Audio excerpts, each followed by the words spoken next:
All right, everybody, welcome back to Horn Takes. It's Thursday. We're going to do From the Cheap Seats today. Transfer portal conversation continues to be an absolute shit show on the internet. So we'll get into that, and we'll talk a little bit more about the QB situation at Texas. There's been a lot of discussion on that lately. It's kind of a shit show, too. So Sarkisian got on a podcast.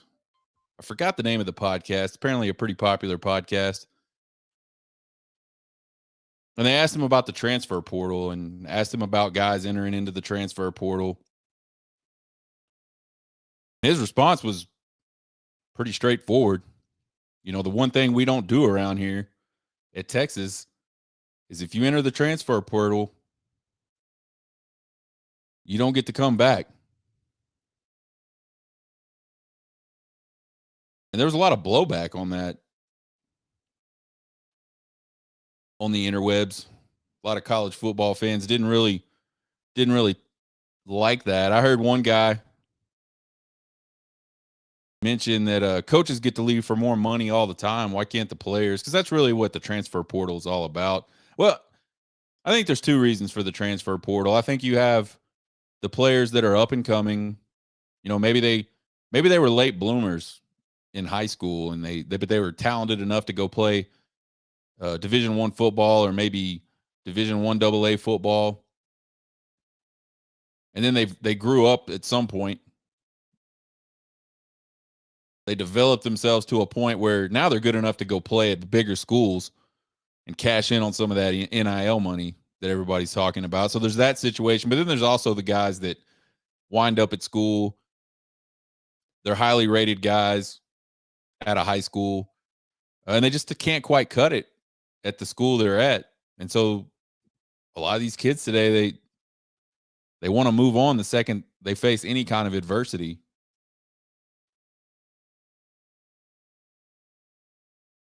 So Sark says what he says. People don't like it. People try to say that, you know, that's not fair to the kids. I like the take. I like his stance on that. I think Steve Sarkisian's trying to build a culture at Texas that really is centered around the fact that you want to be at the University of Texas. He said multiple times that NIL is not a conversation he has with recruits. It's not something that's important to him. It's something in his mind that shouldn't be important to the recruits, because that's something that'll come, you know, after you sign. He wants guys to come to Texas because they want to play at Texas. Perfect example of this, Arch Manning. There's been a whole lot of talk about Arch Manning and his NIL and this, that, and the other. And Steve Sarkisian came out, I believe, on the same podcast and said, actually, it really came out as he did a meet and greet luncheon type thing at the Houston Touchdown Club. And he said Arch Manning doesn't have an NIL deal. Arch Manning's family wanted him to go where A, he felt he was at home, and B, he could get developed. His family didn't want him to have any kind of NIL deal. And I think I'm an old school guy. If you listen to the show or you've seen me on TikTok, you should pick up on that. I'm not against players getting paid. I think the whole thing has gotten really ridiculous. And the NIL, along with the transfer portal, I feel like is slowly chipping away, and maybe not so slowly, definitely chipping away at what I think interested a lot of people in college football in the first place.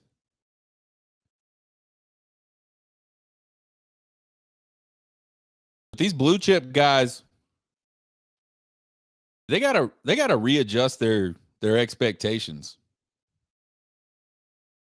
Blue chip guys are not late bloomers. Blue chip guys are the guys that everybody on the planet thinks should be able to step into a big time college football program and produce, maybe not immediately, but provide some sort of impact immediately, whether they're pushing the players ahead of them because they're so good when they come in.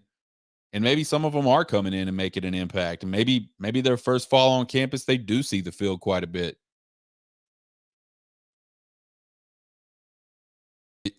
If you can't see the field, if you're a blue chip guy and you don't see the field your first place that you go to school, there's one of two problems. You're not really a blue chip guy. Or maybe you're really talented, but you don't put forth any effort.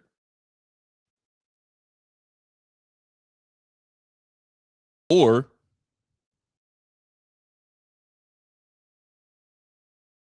you're just not good enough to play right now. Excuse me, I'm choking to death.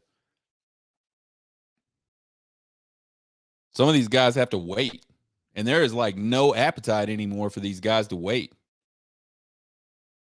So regarding Steve Sarkisian and his thoughts on the transfer portal, I'm 100% behind him there. If I was a coach, I would be the same way, and I would have that conversation, and he said he has those conversations. I assume those conversations go down somewhat like, hey, here's where you're at this year. Here's what you did during spring, or here's what you did during fall, or here's what you did this season. This is where we feel like you're at. This is what you've done well. This is what you've done not so well. And if you want to be in the two deep or a starter, here's the things you need to do that. I think the conversation probably goes like that. I have people that report to me at work, and I have those conversations all the time. And then at that point, players, for whatever reason, some of them decide to stay and gut it out, see if they can make their way because they love the University of Texas or they love the coaching staff. There's something that holds them there. And then other players say, I feel like I should be playing. I'm not going to get that opportunity here, so I'm going to go ahead and jump in the transfer portal. And by the way, there's nothing wrong with either one of those necessarily. I don't think kids are wrong for wanting to go to the transfer portal, but I also don't think if a coach has those conversations and the player comes to him and says, I'm going to go ahead and enter into the transfer portal and see what happens, I don't think there's anything wrong with the coach telling him, you got to do what you got to do. What, you have to do what's best for you, what you think is best for you.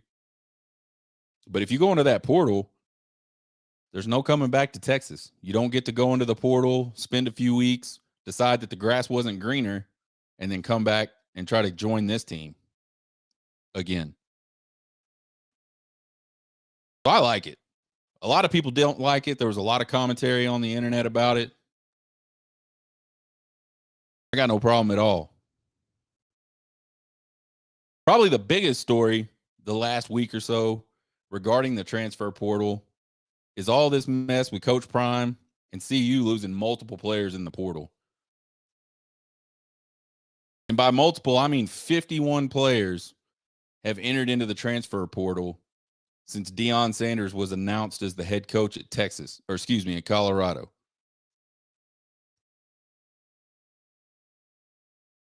I don't know. I think that's 51 scholarship players. So 60% of the scholarship players that Colorado is allowed to have decided that they don't want to be at Colorado. Or Coach Prime has decided he doesn't want them to be at Colorado. Now you hear Coach Prime tell it. He doesn't tell players they got to quit. I heard him say it. I saw a video of it. I doubt that's true. I doubt all 51 of these players, based off the conversations they had with the coaching staff, either right when he came in, right after winter conditioning, or right after spring football, just decided they didn't want to be at Colorado anymore.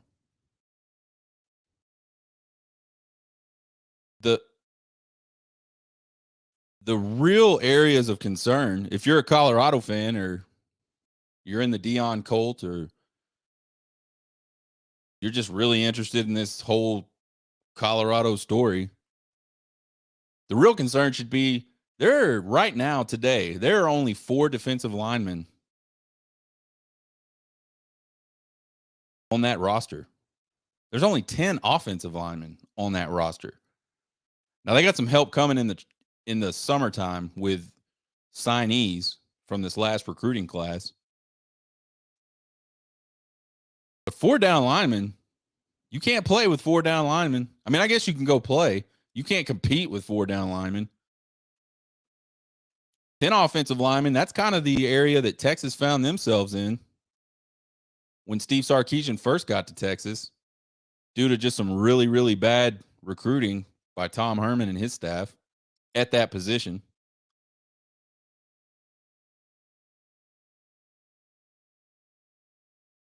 You win college football games, you win any football games. Well, probably not high school, but definitely college, definitely NFL.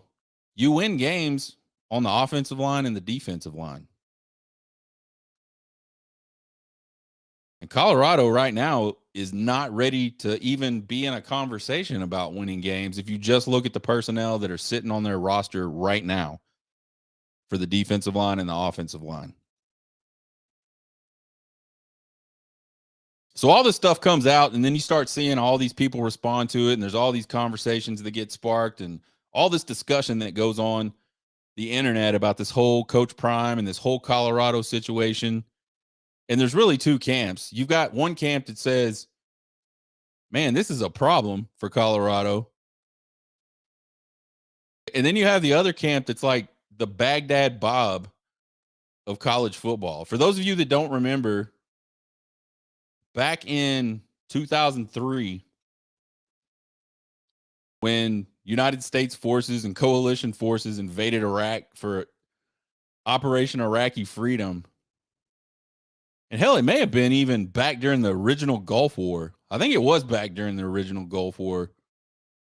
There's this guy, he was like I don't know what his title was. He was like I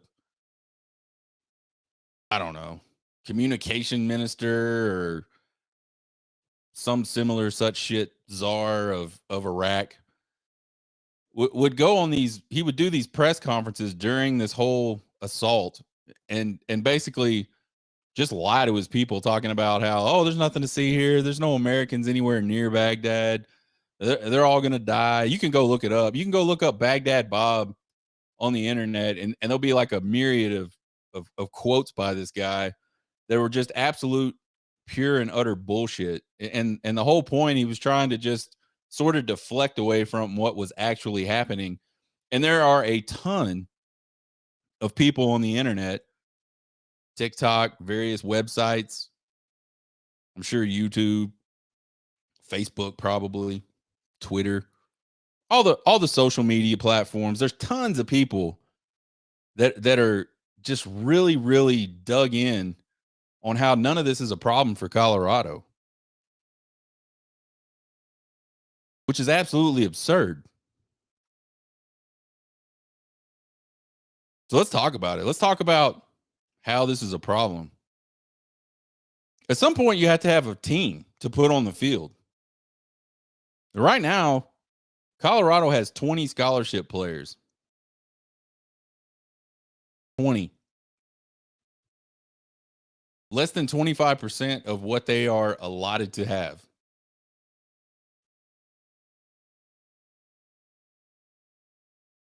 You can't go compete with 20 players.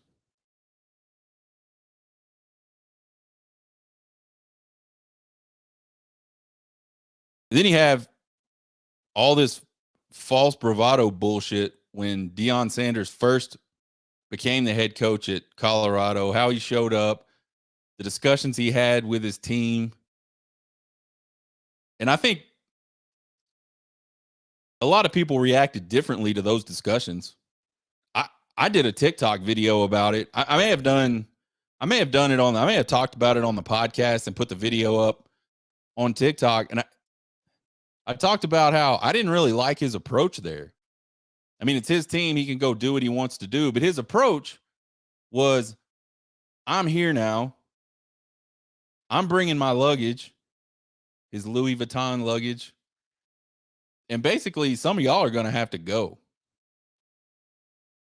And I think that's a really terrible way to move into a situation like that. It's definitely not very inspiring.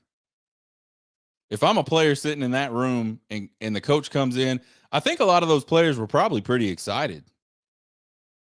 You know, Coach Prime's got a lot of hype about him. He's definitely an interesting dude. Like, I think he doesn't really follow the mold at all whatsoever of what you think of when you think about a big time Division I football coach.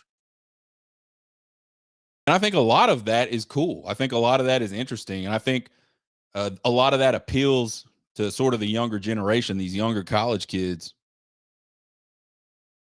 today. But imagine being one of those kids. You're excited because Coach Prime's coming, and he walks in and basically shits all over every single person that's already sitting in that room. So he comes in and sets this tone of none of y'all are good enough. I'm going to start bringing in who I want to bring in, and that's how we're going to go win football games.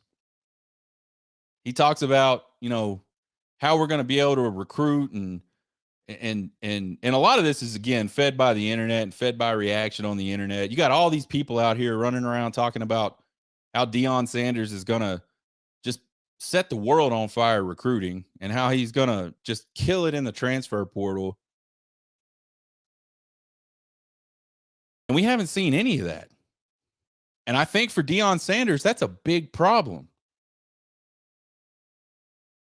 It's the same problem to me that Steve Sarkisian has at Texas that really he's at a crossroads right now. I think Prime's got time. I don't mean to say this like Prime doesn't have any time to correct these issues, but it's at some point, and I think Texas is at that point now as we head into this 2023 season. You got to put up or shut up. Sark came in and he was able to recruit all these guys, and he's been able to sort of sell his vision to all these pretty highly rated players. I mean, they've had 2 back-to-back top 10 classes. They've signed some really, really good players over the last couple of years. And in very strategic positions, very strategic spots where they needed to go sign players. They've been wildly successful at going and doing that. But I don't know how much longer Steve Sarkisian can go into someone's living room or go check somebody out at their high school and have the conversation that we're building something special here at Texas without actually going out on the field and starting to do some special things. So for Coach Prime, he's still got time, but he can't live on this hype forever. He's going to have to actually go out on the field at some point and win some football games. And with 20 guys on the roster right now that are scholarship players, and the few that are coming in over the course of the summer, he's not going to be able to take that team, put that team on the field this fall, and compete at all. Everybody's been talking shit about how Colorado was 1-11. If he takes the shit he's got right now and puts it on the football field, they're not going to win a single game.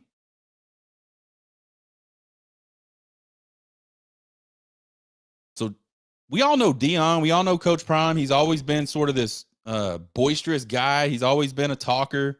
And again, I don't think there's anything wrong with that. But you got to back that up. And right now, he's not backing that up. And as much as he wants to sit back and pretend that he knew all this stuff was coming, there is no fucking way on planet Earth in this universe that anybody expected what has happened since their spring game. He is in absolute Baghdad Bob mode right now. And so are all the members of the Deion cult. They're trying to deflect. They're trying to pretend like it's not as bad as it actually is. And in fact, they're trying to pretend like this is all great. This was the plan.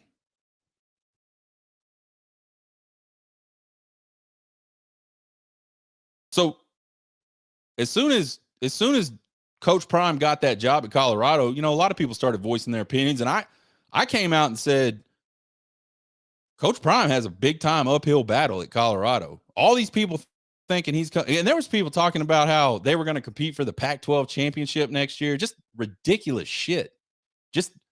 Just absolute pie in the sky, ridiculous shit. And so I did what I do, which is voice my opinion. I was like, man, I think that's crazy. There's no way he's going to come in. That team was 1-11. Doesn't have a lot of good players on it. Certainly doesn't have a lot of like difference maker type players. Yeah, he'll bring in some guys. He'll bring in some of his guys, and I we all knew that. It's not, but that's not how college football works. People see these turnarounds that happened at like Tennessee and TCU and USC, and they think that it's somehow parallel with the situation at Colorado. No, it wasn't.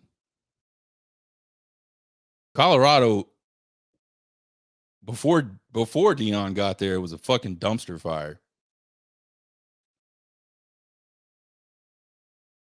And it's looking a lot dumpster fire-ish right now.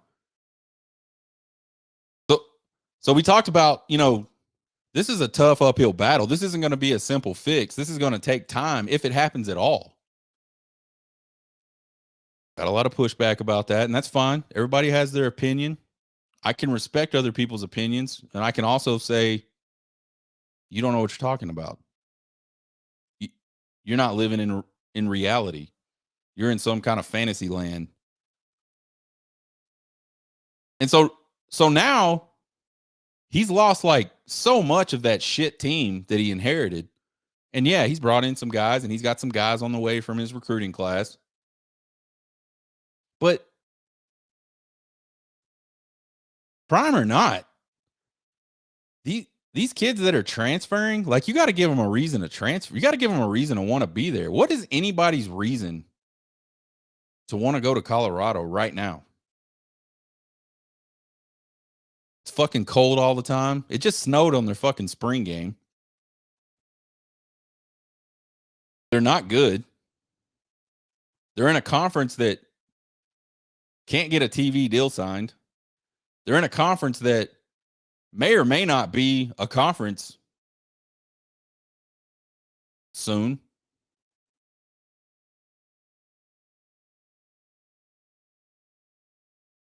It's cold.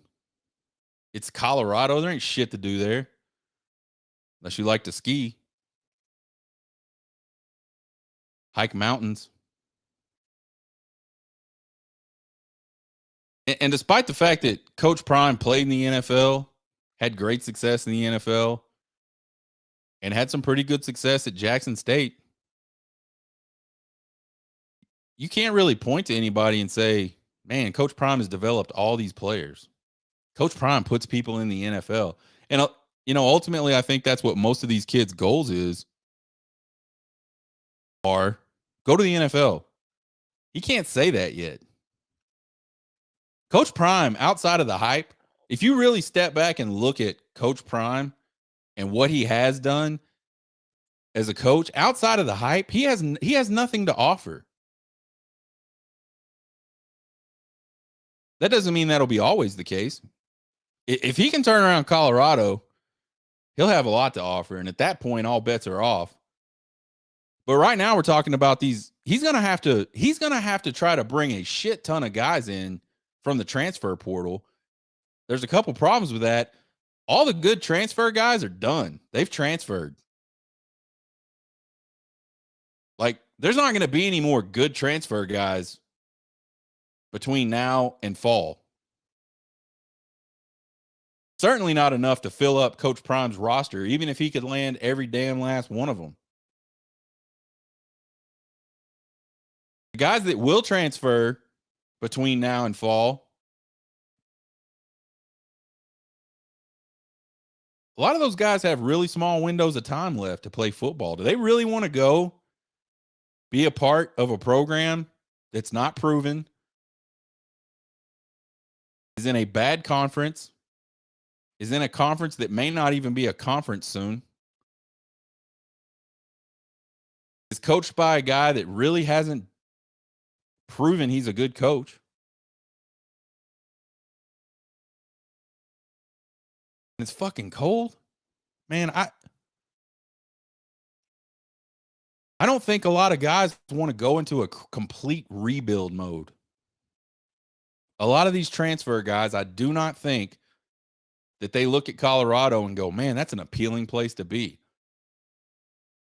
And the ones that do are probably not any better than the players that just left and the players that were part of a 1-11 football team or 1-10, whatever the hell it was.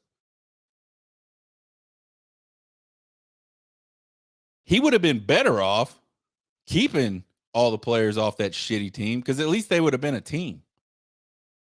He's not even going to be able to build his team. If you work in the corporate world at all, or you've been a part of any kind of sports teams or just any kind of team, and team is a group of people that are working together for the same goal, in my opinion. If you've been a part of a team, you understand that trusting your teammates, knowing your teammates, understanding your teammates' capabilities, all of those things go into having a cohesive team. He's not going to have any of that. He's going to have a few weeks with these new guys that are coming in this summer, plus whoever he can figure out to come there in the transfer portal. He's going to have a few weeks to try to get all that accomplished, plus install an offense, plus install a defense, plus figure out who's playing what positions to get ready to go to Fort Worth to play TCU the first week of the season in September.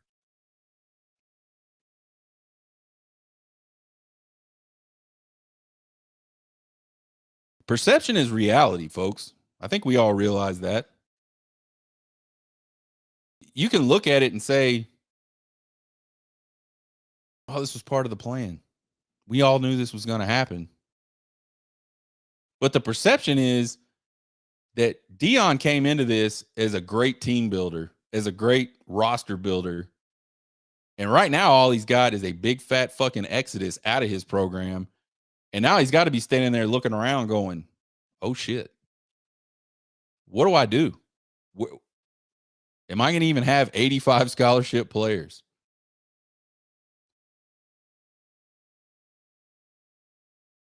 That's got to hurt him with guys. I feel like that has to hurt him with any remaining transfer portal guys. It just has to. Maybe not. Maybe these kids aren't thinking about that. Maybe he money whips them. I find that hard to believe. I don't think Colorado's a very wealthy school in the first place. They didn't even have money to pay Deion, apparently, when he became the coach. The athletic director says, we're going to get the money. I don't have it now, but I'm going to get the money. I don't think a organization like that is in position to money whip people, money whip players to come in there. And then you got this whole practice film thing, which I don't necessarily have a side on the whole practice film thing. I have no idea what is industry standard. I don't know what coaches do when players transfer. I can see both arguments. I can see the side that says, give that kid his film, chop it up, give it to him, or give him access to chop it up and take it himself so he can sort of promote himself. Keep in mind, a lot of these kids, there's no film on them outside of practice film. I can also see the side that says, well, hey, man, you can't just go give out your practice film. You know, that's top secret shit. You don't want people seeing what you're doing. So I have no idea what college coaches do or actually don't do in those situations. I know it looks real shitty for an ex-player to go on Twitter and say, I can't even get my own practice. I can't even get any film of myself. They refuse to give me film of myself in practice. Perception is reality. And those perceptions don't look good for Deion.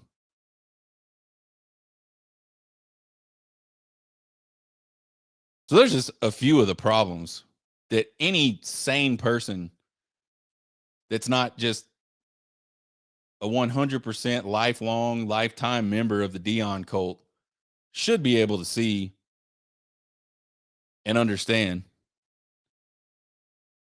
And then you got the Baghdad Bob side of it. He's got to get rid of all these shitty players that went 1-11 to make room for all the new good players. And this was just all part of the plan. We all knew Deion Sanders cultists. We knew that he wasn't going to have a team after the spring game. We knew it. I get some of that. Steve Sarkisian kind of had to do the same thing. Steve Sarkisian got to Texas in December. And over the course of the next 2 seasons, they had conversations with players and said, you're not really what we're looking for. And I don't know exactly how those conversations went, but I'm sure they were candid conversations about those particular players, either their attitudes, their lack of buy-in in the culture, their lack of buy-in in the process, or just their lack of talent to play the position that they're on scholarship to play at the University of Texas. But Steve Sarkisian didn't have 51 players leave the University of Texas within what? 5 months, 6 months, 5 months, almost 6 months. 51 players have left college. That's got to be unprecedented.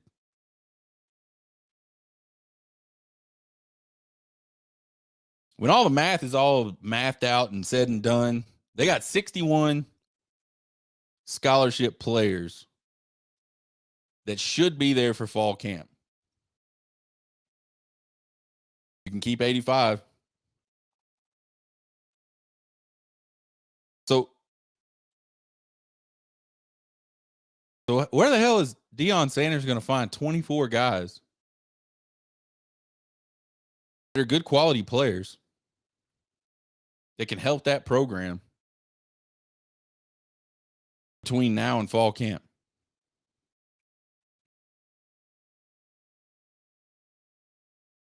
Unless you're a lifetime member of the Deion cult, I don't think you can say he will.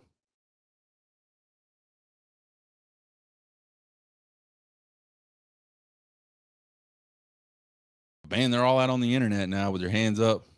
Nothing to see here, folks. It's all part of the plan. We knew this was coming. The other thing, he's not losing like just bad players. There's some guys in that list of 51 that Deion Sanders was going to depend on this fall to have some sort of impact on the team, whether it's offense, defense, special teams, scout team, whatever.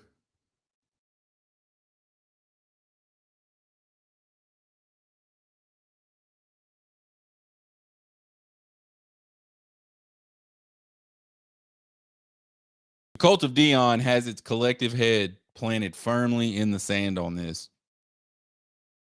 And there's some guys that I can't believe saying some of the things they're saying. And some of this stuff is like real recent. It's not post 51 total players gone, but we're talking 30 something, 40 something players gone. Joe Klatt's a guy that I like Joe Klatt. I think he's got a good read on football 99.99% of the time. I like listening to him. I like the way he breaks things down. I think Joel Klatt, to me, Joel Klatt is what Kirk Herbstreit used to be a million years ago when he broke onto the scene as a college football analyst. Just a really level-headed, took time to step back and analyze what he saw and did a really good job of helping people understand what he saw. And I think that's Joel Klatt, again, 99.99% of the time.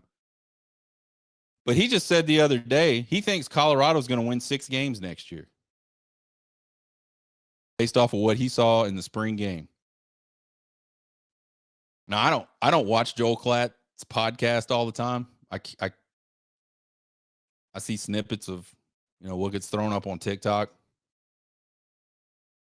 So I have no idea if he's sort of backpedaled from that statement. I don't know how he makes that statement at all. Even if none of this shit happened, we're talking about a 1-11 team. Talking about a coach that, again, he went to Jackson State and he had some success, and that's great. You can't count that against him. But Colorado is not Jackson State. Division I football is not Jackson State football. It's not. I mean, that's like saying, "Oh, this coach did really good in high school. He's gonna automatically kick ass in college." Or this coach did really well in college. He's going to be great in the NFL. Nick Saban. It just doesn't work that way.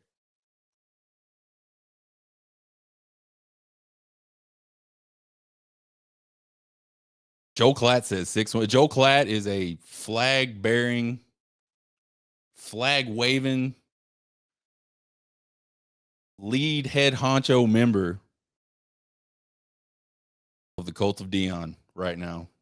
He's in a trance.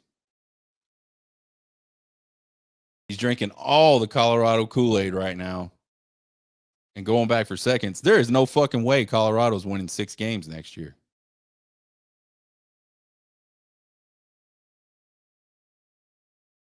Then there's a fairly predominant TikTok guy. He was actually the inspiration for my Baghdad bod comparison. I kept seeing this guy's videos, and that's the first thing that popped into my head was, Jesus Christ, this guy, he's the minister of bullshit for the Colorado Buffaloes football program. I have no idea if he's affiliated with college football or Colorado football, and I'm not going to dime him out by name at all. But this guy's running around. This guy's running around making TikTok after TikTok, just shooting down any criticism whatsoever of Deion and the situation that Colorado's in right now. If he wasn't talking, his head would be completely underneath the ground, just hiding from the reality of what the situation is.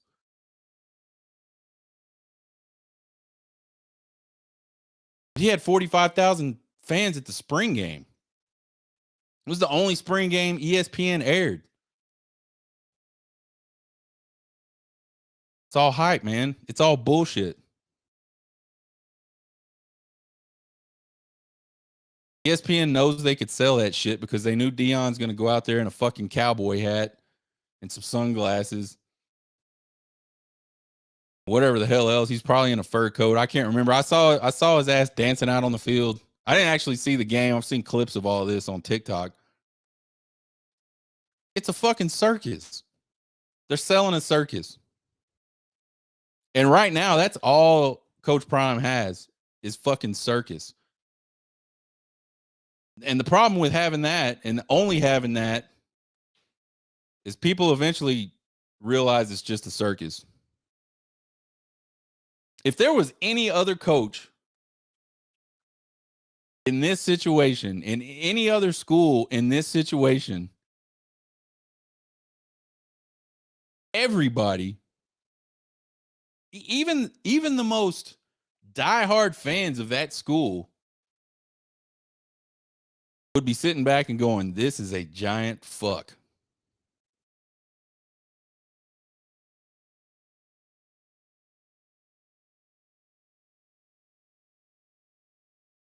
But they're not, because Coach Prime, man, prime time, baby. It sells. There's enough of y'all out there that have not figured out that it's just a circus with no substance. Y'all are eating this shit up.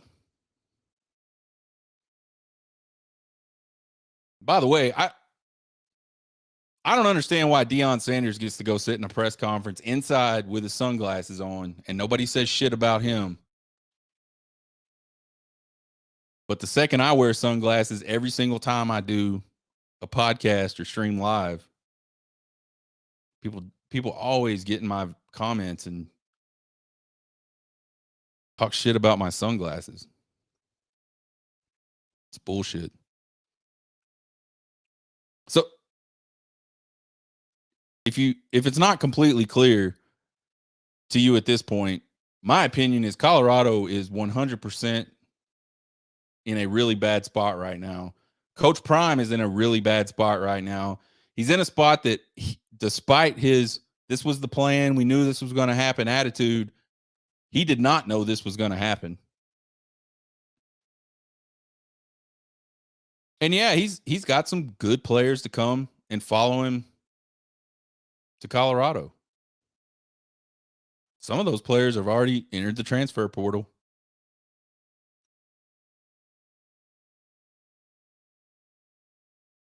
And he'll probably get a couple more between now and fall camp. They can come in and play. But Colorado's going to struggle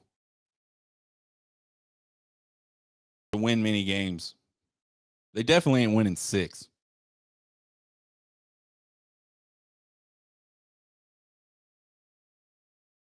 Texas QB situation. I thought I'd talk a little bit more about this. Before the spring game, all the commentary was about Arch and Ewers. There's all these knuckleheads out there talking about Arch Manning's going to come in and take the starting job from Ewers. And I'm sitting back saying, no, he's not. It's a totally different game. The knock against Arch Manning, in my opinion, is the level of competition he played against. And that doesn't sit me well with most of my Texas brethren, but I think it's a valid concern. And I thought it was a valid concern during his recruitment. And when people would go, Arch Manning is not the number one player in the country, he's not even the number one quarterback in the country, I would say those people might be right. And here's why. It's because he doesn't play against tough competition.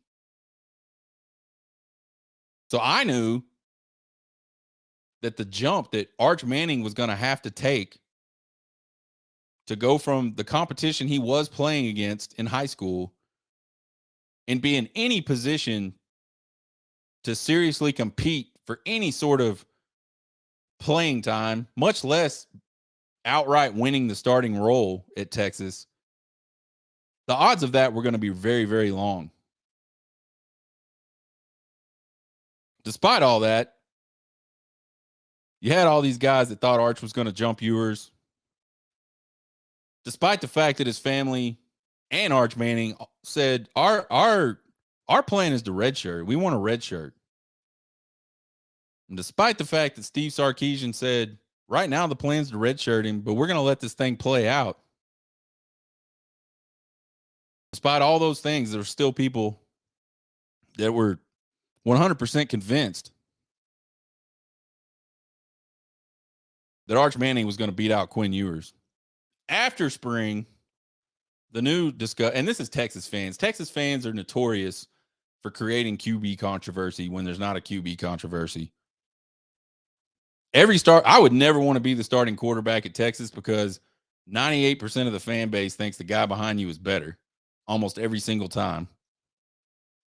But after the spring game, there was all this talk about Malik Murphy. And I talked about Malik Murphy on the show last time we did From the Cheap Seats, which, by the way, is our show for football. Got multiple shows on this podcast. I love Malik Murphy. I think Malik Murphy has an amazing arm. I thought he did really well in the orange and white game. There's a lot of potential there. I said way back during the fall football season that I think Malik Murphy's going to end up being a transfer guy, and somebody's going to get a really good football player in Malik Murphy. A guy that can step in and, lead a football team, go win some games for you at quarterback. As much as I like Malik Murphy, he has no experience playing college football. The entirety of his experience is in practice, warm-ups for games, and a few series in an orange-white game. That's it. And if you think Quinn Ewers was a really good prospect, and you watched Quinn Ewers struggle mightily at times last year, you have to do the same thing for Malik Murphy. And you have to think, man, he's got all the tools, but he has no experience. I don't want to see that again. I want to see some continuity at the quarterback position. Now, if fall camp happens, certain things happen during the season, and Malik Murphy or Arch Manning could step in there and do better than Quinn Ewers and demonstrate that they can play better than Quinn Ewers to Steve Sarkisian, because that's all that matters. What we think doesn't matter. If that happens, then, man, that happens. I'll support that guy. I'll support Arch, or I'll support Malik Murphy. I thought there were times last year where Steve Sarkisian should have taken Ewers and sat him on the bench. Brought Hudson Card in. I think Hudson Card comes in against Oklahoma State soon enough. Texas wins that game. Not because he's a better prospect, not because he has better arm strength. He just has some experience. Not a lot, but enough.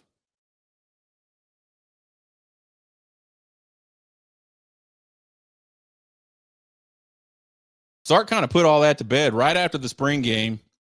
He comes out and says something to the effect of, Quinn Ewers is clearly our guy. So unless something happens, he's the starting quarterback at the University of Texas. And that's the first time for me that Steve Sarkisian has said something publicly that I didn't really think it was a good thing to say.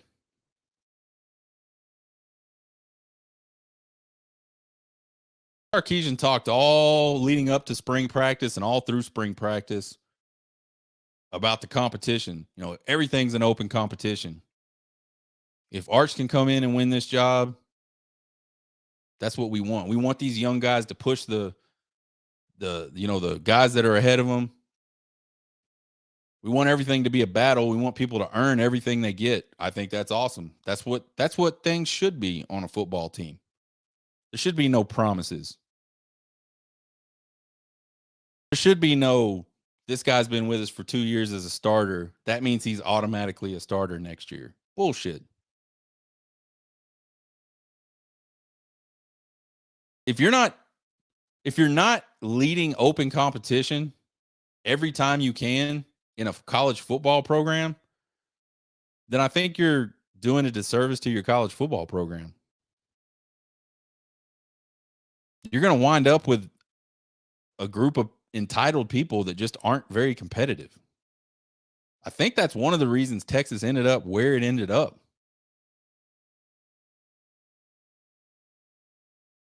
I would have preferred Sark not in that QB competition mentally the way he did. Because if I'm Arch Manning or I'm Malik Murphy, what I heard Coach Steve Sarkisian just say is, I didn't do enough during spring to put myself above Quinn Ewers, and he doesn't think I'm going to do enough between now and fall to do that either. Now, of course, we all have personal responsibility. We should all want to go out and push ourselves and continue to push and really make him change his mind on that. But mentally, even that is different than, hey, this competition is wide open and we don't make promises here. And whoever comes in and takes this thing by the nuts, that's our quarterback. That's what I would have preferred him to do. I don't get to make the rules, and that's fine. All in all, I think the QB situation in Texas is cut and dry. I think Ewers is that guy. I mean, I don't think there's a competition, despite the fact that he said we've got an open competition, and despite how well Malik Murphy looked in the orange and white game, I don't think he's not ready to push Quinn Ewers legitimately for the starting job. And Arch Manning certainly is not. Despite all the ridiculous and wild expectations that were heaped upon him by a lot of guys that, aren't even Texas fans, to be perfectly frank.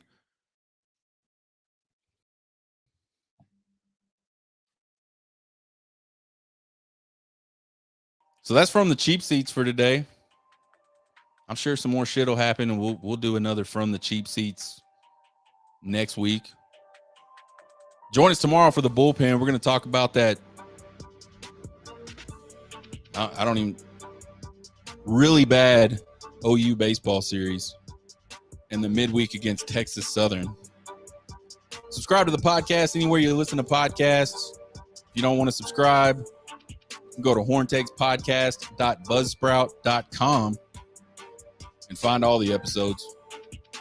Subscribe to the YouTube channel. You can find me on YouTube, TikTok, Twitter, and Facebook at Horn Takes. You can email me at horntakespodcast@gmail.com with all your comments, questions, concerns, and criticisms. I love them all. You guys have a good weekend. Hook 'em.